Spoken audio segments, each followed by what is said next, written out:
Hey, good morning everybody. This is Captain John Tarr with Tailhunter Outdoor Adventures, and today I'm going to talk to you about casting practice for fly anglers. One of the questions we get a lot is what anglers need to be able to cast in order to have a successful day on the water.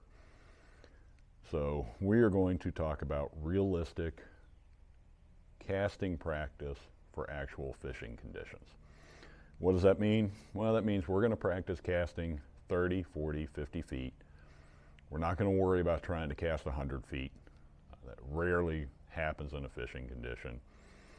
We're going to practice what you need to be able to do on the water. So first and foremost, I want you using the gear you're going to use on the water. Your reel, your rod, your line, your leader, and a similar type of fly. This is a deceiver fly I use a lot for snook fishing and redfish. I cut the point and the bend of the hook off.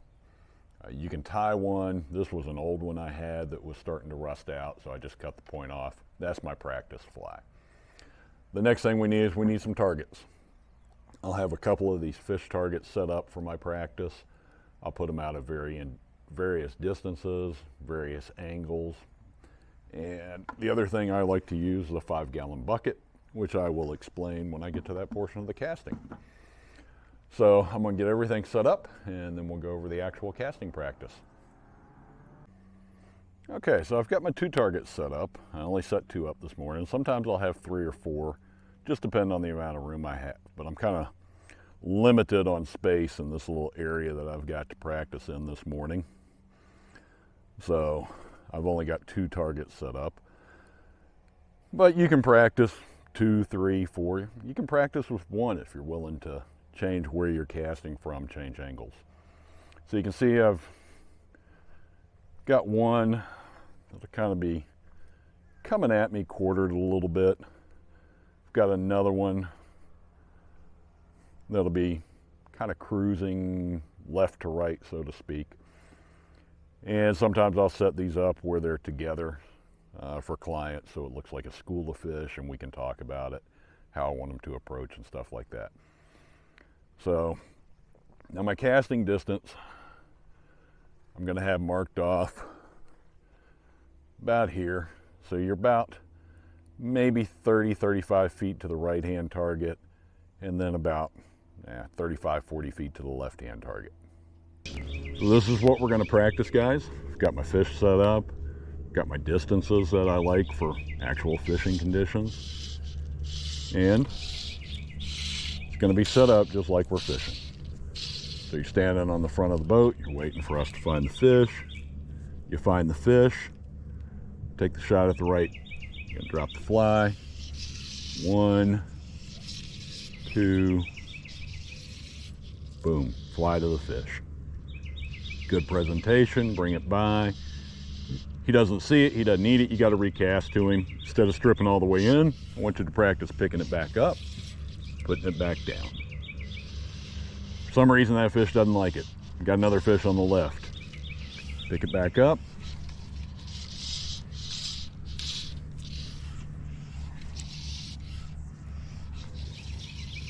Put it back down.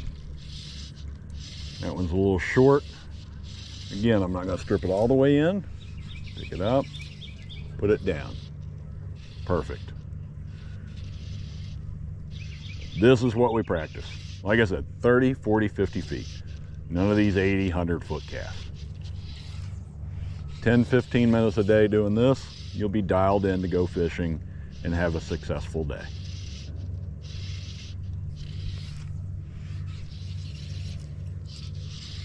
Now, I'll get the bucket and show you what we use it for.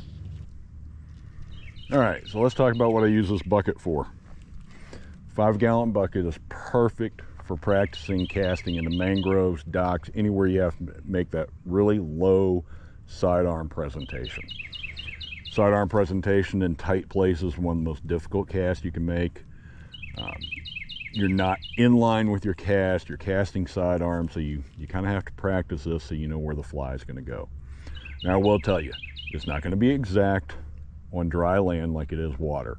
Your fly will bounce, your fly line will bounce across dry ground where it doesn't do that on water. But you'll get a good enough idea and enough practice that you'll be much more accurate. So you'll see I've only got enough fly line to make the cast. My fly that I'm using, we'll drop it. And we're going to practice trying to get that fly close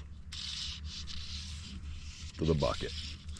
Now understand, again, the leader and stuff's going to grab grass here, so it may not unroll all the way on a sidearm cast, but you're going to get an idea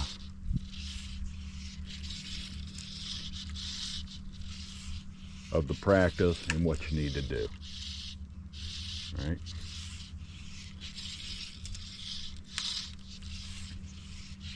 And you'll find out when you hadn't done it in a while just how much practice you need.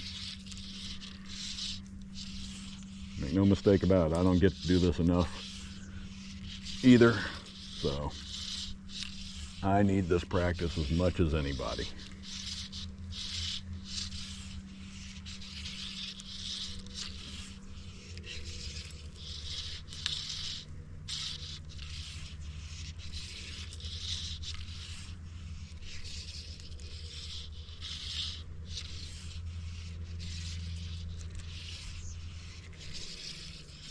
This is another one. You're practicing these quick little shots.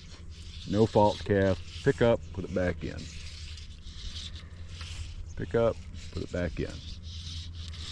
And I'll be quite happy with those shots right up against the bucket. Even better when it goes in the bucket. Make some good cast, stop your practice, take a break, and then come back to it. Well guys, I hope this video helps you understand some realistic casting practice approaches that will definitely help you on your next trip. This is the type of practice you should really focus on when you're going on that next trip. It'll help you be a lot more successful out there. As always, if you have any comments, questions, concerns, feel free to shoot me an email, give me a message on this, call me, whatever you choose. I'll be happy to answer it. Until then, tight lines, screaming drags, and enjoy a beautiful day.